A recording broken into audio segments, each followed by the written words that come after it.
Dari Aceh Jaya, musim kemarau yang terjadi sejak 1 bulan terakhir mengakibatkan belasan hektar sawah mengalami kekeringan. Untuk mengatasi hal tersebut, pemerintah Aceh Jaya melalui Dinas Pertanian menyediakan alat pompa sebagai alternatif dalam menarik air ke areal persawahan.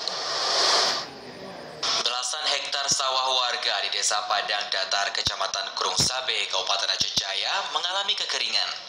Akibatnya, lahan persawahan siap tanam terpaksa ditinggalkan oleh petani untuk bercocok tanam karena ketiadaan air untuk dialiri ke lahan persawahan. Para petani setempat meminta pemerintah untuk bisa segera mencari solusi sehingga sawah yang siap tanam tidak mengalami kekeringan. Dan untuk mengatasi kekeringan tersebut, pemerintah Aceh Jaya dalam hal ini Dinas Pertanian membantu petani dengan menyediakan pompanisasi untuk penyedot air untuk dialiri ke persawahan warga.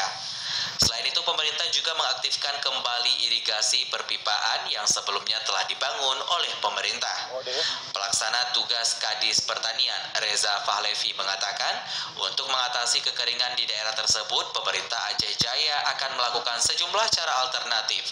Pompanisasi diharapkan dapat mencegah gagal panen. Pak PJ Bupati telah mengarahkan kepada kami untuk mengatasi kemarau, lebih-lebih sawah sudah ditanami padi ya. Jadi saat ini kita mengoptimalkan sumber-sumber daya yang ada. Salah satunya misalnya ada embung, belum ada saluran cacingnya.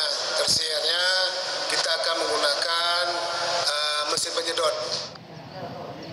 Selain pengaktifan sumur bor dan pompa air, pemerintah akan membantu token listrik untuk mengaktifkan kembali irigasi perpipaan, baik melalui anggaran dana desa maupun dari APBK, sehingga lahan persawahan warga di Aceh Jaya yang mengalami kekeringan bisa teratasi.